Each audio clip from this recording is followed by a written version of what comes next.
Le Seigneur est avec vous. Vous êtes bénie entre toutes les femmes, et Jésus, le fruit de vos entrailles, est béni. Sainte Marie, Mère de Dieu, priez pour nous, pauvres pécheurs, maintenant et à l'heure de notre mort. Amen. Voilà, nous pouvons nous asseoir. Paix et joie. Et nous allons donner des acclamations au Seigneur.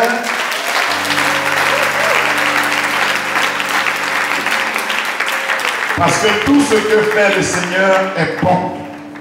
Touche ton frère, dis-lui, tout ce que Dieu fait est bon. Paix et joie. Alors, nous achevons le mois de mars.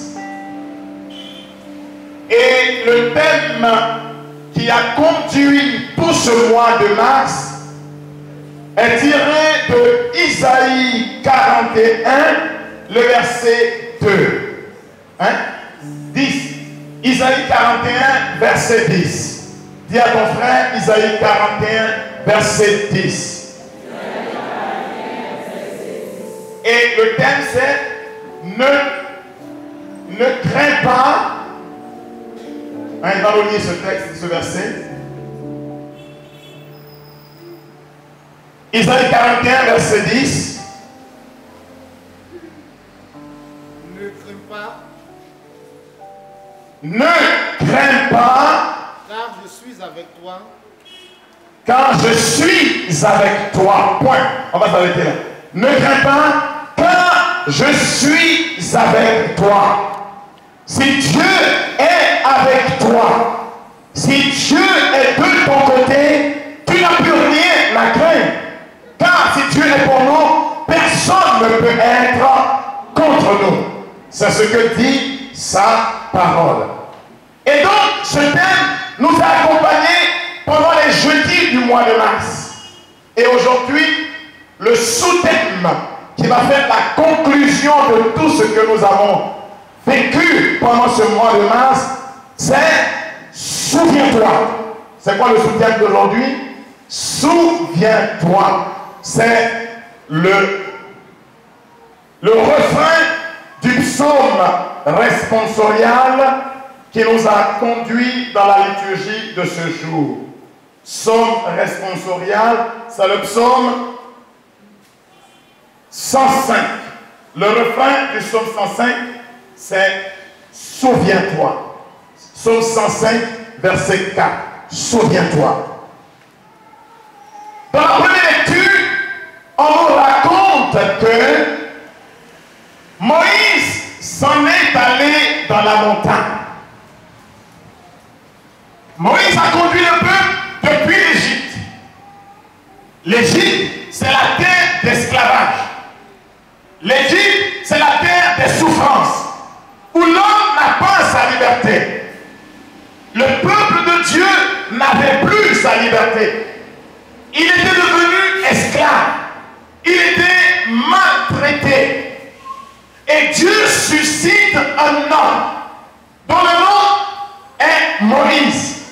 Et Dieu lui dit, j'ai vu la souffrance de mon peuple pendant plusieurs centaines d'années. Le peuple gémissait. Maintenant, je vais aller le délivrer. Et Dieu envoie Moïse. Par la main de Moïse, Dieu va sortir le peuple d'Égypte en frappant l'Égypte de ce qu'on appelle les plaies de l'Égypte. Et quand les Égyptiens, c'est-à-dire 10 fléaux, 10 grandes maladies, 10 grandes épreuves, simplement pour courber et soumettre ce peuple à la volonté de Dieu. Mais quand le peuple va commencer à sortir, Pharaon, qui représente la figure de celui qui oppresse les autres, Pharaon va lancer son armée derrière Moïse. Peut-être que derrière toi aussi, on a lancé des armées. On a souhaité ta perte. Mais j'ai une bonne nouvelle pour toi. Quand Dieu dit, ne t'inquiète de rien, car je suis avec toi, c'est qu'il a pris des dispositions pour que le fléau qui frappe à midi ou la peste qui court la nuit n'ait pas d'emprise sur ta vie. Psaume 91. Parce que toi, tu demeures à l'abri. Tu demeures où? Tu demeures où? Tu demeures où? Dieu est ton devant, Dieu est ton derrière, Dieu est ton à côté, Dieu est en haut de toi, Dieu est en bas de toi. Tout autour de toi, il a levé des fortifications, un mur impénétrable. L'ange de Dieu, comme alentour de toi, il te délivre de tout danger. Alors, quand tes ennemis vont t'oppresser, ils donneront l'occasion à Dieu de te montrer que Dieu est Dieu. Ils vont poursuivre le peuple. Alors Dieu va dire à Moïse, lève ton bâton. Quand Moïse a levé le bâton, qu'est-ce qui s'est passé? La mer s'est ouverte en deux parts. Le peuple est passé à travers la mer. Vous savez ce que ça représente, la mer qui s'ouvre en deux pour nous laisser passer à pied sec? Ça représente ton baptême. Quand Moïse a traversé les eaux de la mer Rouge, toi aussi, tu as traversé les eaux de ton baptême. Donc la grâce que Dieu a donnée à Moïse, elle repose sur ta vie. Donc, ce peuple est passé. Mais, quand ton cœur ne reconnaît pas Dieu, tu ne passes pas à travers ces eaux. Alors, toute l'Égypte a été engloutie dans cette mer. Le peuple a vu ou il n'a pas vu? Il a vu ou il n'a pas vu? Mais à peine sorti de la mer Rouge, voici que le peuple va se rébeller contre Moïse. Il va dire à Moïse, là-bas on souffrait, mais il y avait Garba. À cause de Garba. En fait, la Bible dit des viandes grasses et des marmites d'oignons. Ça ressemble un peu à une affaire de choukouya. Le peuple va commencer à se rébeller contre Moïse. Nous as-tu fait sortir d'Égypte pour nous amener dans un désert pour qu'on meure? Nous avons faim et nous avons soif. Au lieu de crier vers Dieu, il crie vers Moïse.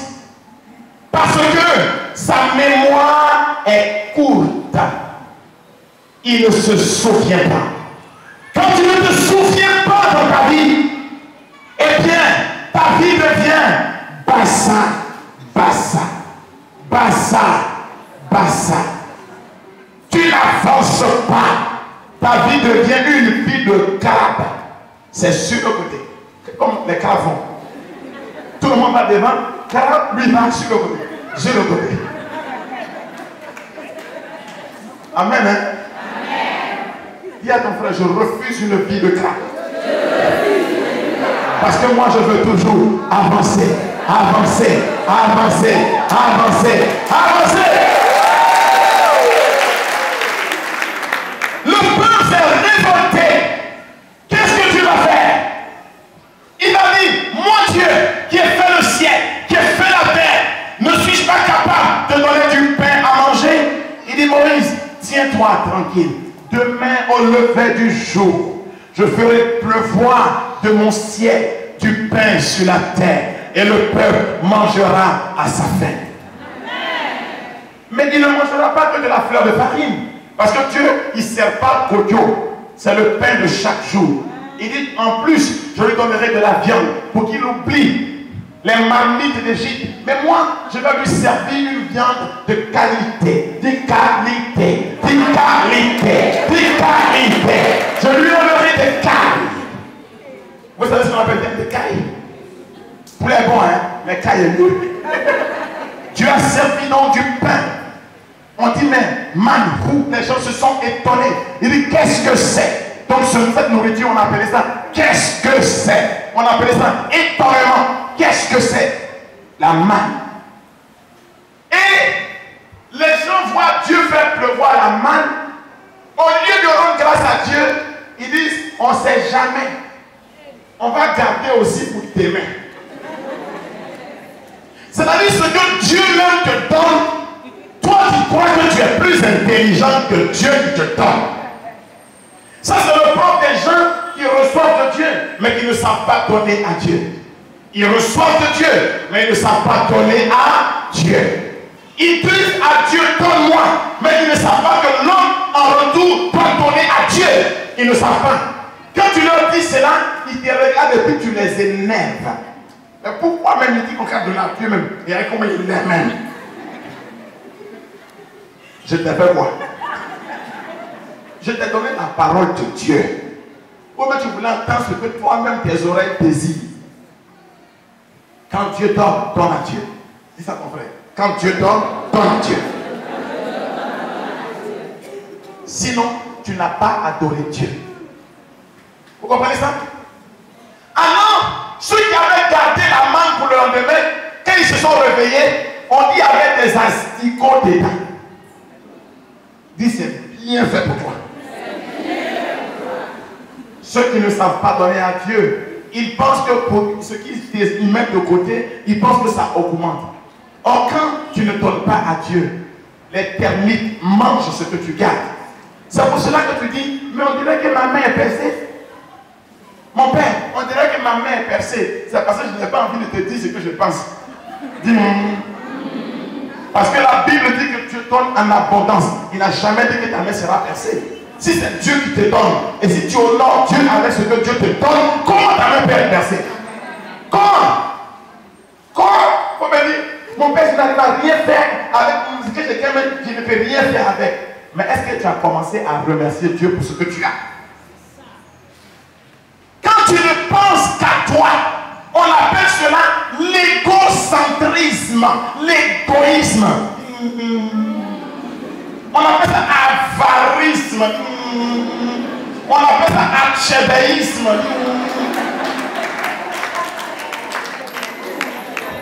Tu as un esprit d'archébéisme. Oh Dieu ne bénit que ceux qui ont tellement confiance en lui, qui se souviennent que c'est Dieu qui pourvoit. Dis à ton frère, souviens-toi. Dis, souviens-toi.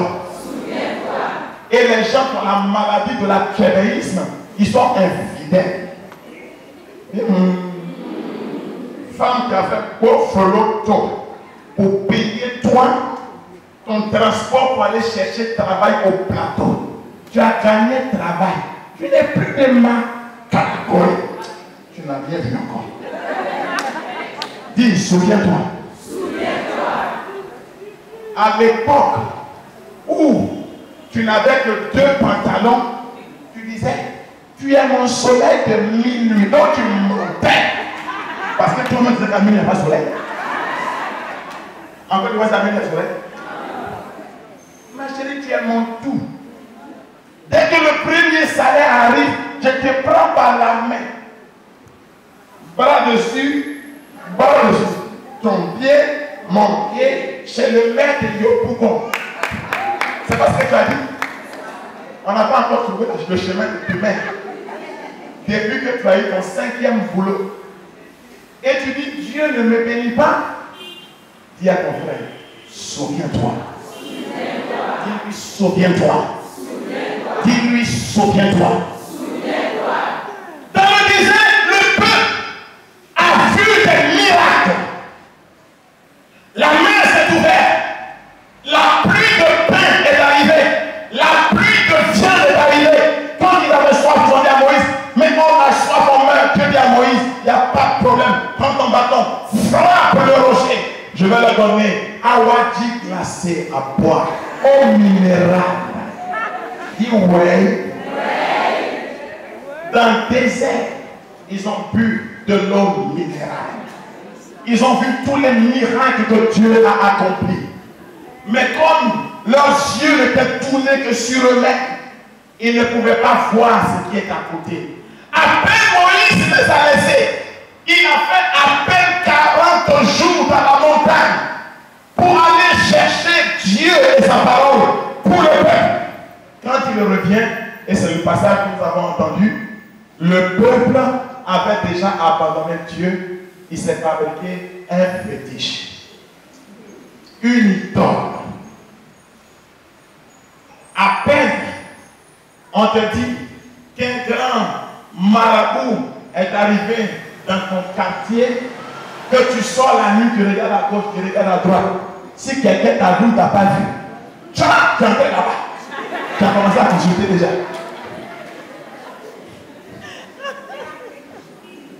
C'est ce que Israël a fait. C'est en Dieu tu crois ou c'est dans les fétiches que tu crois? Pourquoi alors tes mains sont barricadées de lianes? Tu es un homme attaché. Jésus veut te détacher ce matin. Alors, quels que soient les signes que Dieu a accomplis, le peuple ne s'est pas souvenu. Pourquoi? Pourquoi il s'est trompé et il a abandonné Dieu? Pourquoi n'a-t-il pas vu la main de Dieu agir? Parce qu'il ne s'est pas souvenu. Mais pour te souvenir de quelque chose, il faut l'avoir connu. En réalité, ils n'ont pas connu Dieu. Or, pour connaître Dieu, il te faut trois choses. Dis à ton frère, trois choses. Je n'ai pas entendu. Je n'ai pas entendu. La première chose qu'il te faut pour connaître Dieu, il faut l'écouter. Il faut l'écouter. Il faut l'écouter. Parce que Dieu se fait connaître, se révèle dans sa parole. Si tu n'écoutes pas, tu ne connaîtras pas. Mon papa disait, paix à son âme, c'est là-bas que Mathieu Tamo s'en va, le père Mathieu, il va le trouver là-bas, Antoine. Lui, il est parti à longtemps. Il est devenu même, il connaît même le quartier. Quand tu arrives là-bas, c'est vrai qu'il te prend par la main et te montre les couloirs du paradis. On donne les acclamations à Antoine. Il connaît le coin. Il disait, Dieu t'a donné 2 oreilles et une bouche. Dis à ton frère, Dieu t'a donné 2 oreilles et une seule bouche. Paul dit. Ça veut dire quoi? Ça veut dire que dans la vie, il faut écouter 2 fois avant de parler 1 fois. Il faut le dire à ton frère. Dans la vie, il faut écouter 2 fois avant de parler 1 fois. Mais toi, tu as un esprit de cotocoli. Vous connaissez l'oiseau qu'on appelle cotocoli? C'est un oiseau bavard. Le soleil ne s'est pas encore levé, il commence. Si la nuit n'est pas arrivée, c'était pas. Dis esprit de cotocoli. C'est quoi? Ta bouche n'a pas faim. Il n'y a pas de frein. Si tu n'écoutes pas, tu ne connaîtras pas. Voilà pourquoi ce qui produit les miracles, c'est le fait que les gens crient, pourquoi? Le miracle est préparé par la parole que tu entends. Quand tu entends cette parole, le miracle commence à se réaliser dans ta vie. Est-ce que vous savez ça? Ça veut dire que moi, avant de prier pour les malades, je prends le temps de la parole. Jésus n'a jamais guéri quelqu'un s'il ne lui a pas proposé une parole. Il va lui demander, crois-tu que je peux le faire? Il faut que la parole t'habite. Il faut une confession de foi. Il faut la parole. Dis à ton frère, le médicament dont tu as besoin, c'est la parole de Dieu. Paul dit ça. Dieu a créé tout ce que vous voyez de vos 2 yeux par sa parole. La parole de Dieu, c'est plus puissant qu'un médicament qu'on appelle antidalica.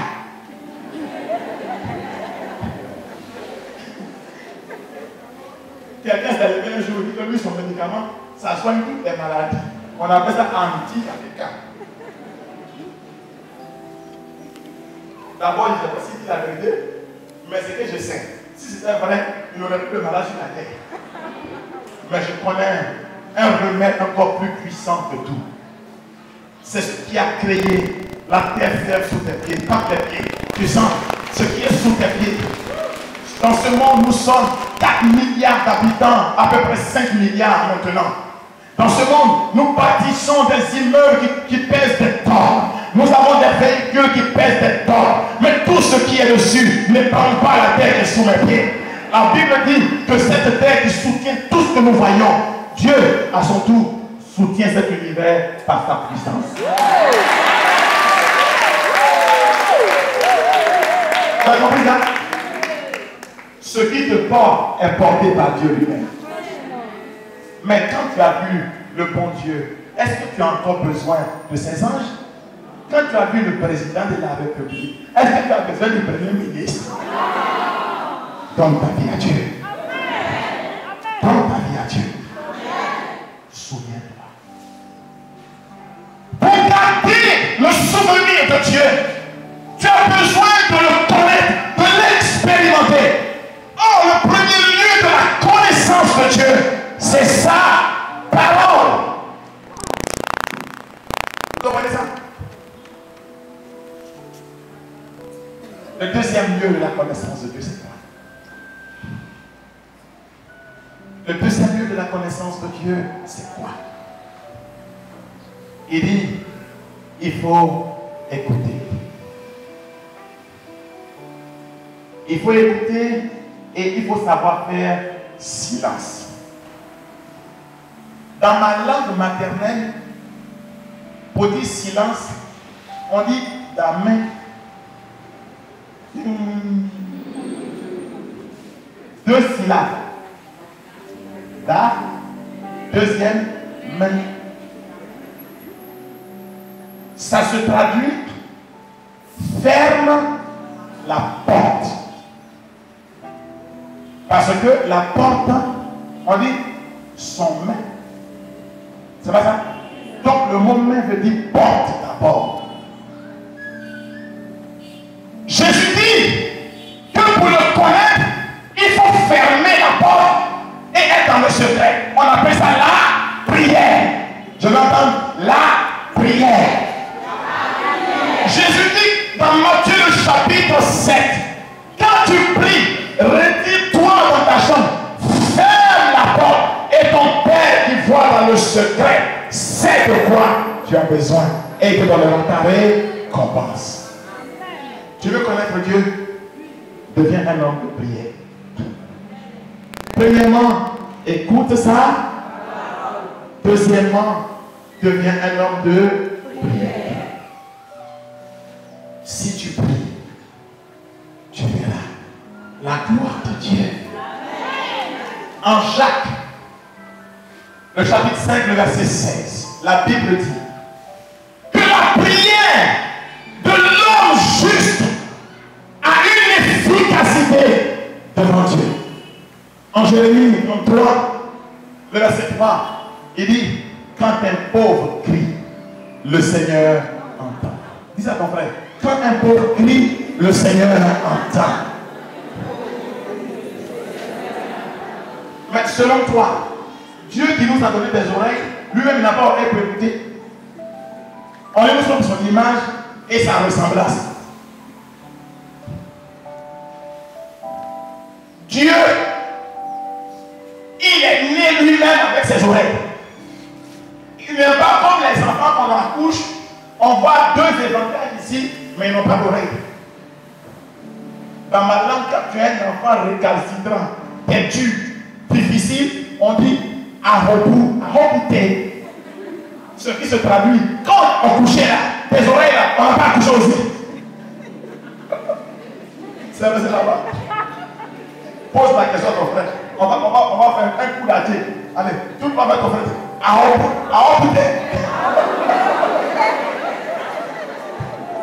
Dieu comprend toutes les langues. Ça aussi il comprend.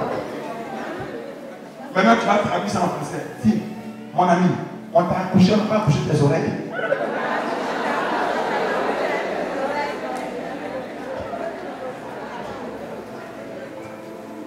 Si tu veux garder le souvenir de Dieu, comment Je vais vous dire une chose. Selon ton état, il y a un charisme que Dieu te donne. Quand vous êtes une maman, Dieu vous donne un charisme par rapport à vos enfants. Quand toi, la maman, tu te lèves dans la prière et tu dis, Seigneur, mon enfant doit réussir, ton enfant réussira. Si ton cœur est bon, tout ce que tu appelles par tes prières sur tes enfants, Dieu va le faire. Moi, je donne mon témoignage souvent, je dis, j'étais devenu déjà un peu grand garçon et j'étais un enfant très terrible. J'étais le camarade de Kirikou, Kirikou Anami. Enfant terrible. Je ne sais pas si ça finit par faire. J'essaie de faire finir, mais ça ne finit pas. Bon, enfin, Dieu va travailler ça jusqu'à. Mais en fait, aller là-bas, ça va finir. Et dans le quartier, j'étais un genre de petit boucantier. Mon malin, oh. Voici qu'un jour, à table, tout le monde mange, et puis je tombe tout d'un coup. Quand je suis tombé, Antoine, mon père, est sorti en courant pour chercher un véhicule. Pauline, ma mère, a pris sa chose. Pendant qu'Antoine va chercher le taxi, elle a pris son colis. Elle a mis ça sur son dos. Elle a mis son rang. Elle a attaché ça. Et puis elle dit, elle a bien attaché, tu sentis que c'est collé avec elle. Elle dit, où tu vas passer pour venir prendre ma chose là? Tu vas me dire. Ça c'est à Dieu la plus. Tu n'as pas dit que tu es en haut là-bas et puis tu fais ce que tu veux. Mais pour moi, je suis monté ici là. Touche pas à ça. Tu vas me donner ça tout de suite. Mais la puissance de la prière d'une maman, pourquoi tu t'affoles? Pourquoi tu t'agites? Tu cherches quelqu'un pour faire ton travail pour toi. Ce don est en toi. Si tu es marié, tu as le don d'appeler sur ton mari ce que tu veux. Dieu l'a fait. Tu as un enfant, tu es une mère. Tu as le don d'appeler sur ton enfant toutes les bénédictions que tu veux. Dieu l'a fait. Quand Marie a prié, Jésus n'a pas fait. Il n'a qu'à faire le voyou. Il n'a qu'à faire le bandit. On l'a mis à l'école, il va nous fatiguer. Mon nez n'est pas encore venu. Ça va venir bien. Puis c'est tout. C'est pas ce que je t'ai dit. Mes femmes, mais qui a dit entre toi et moi? Tout ça c'est de la littérature. Mon nez n'est pas encore venu. Hé. 9 mois. Faut faire. Il a fait ou il n'a pas fait? Il a fait ou il n'a pas fait?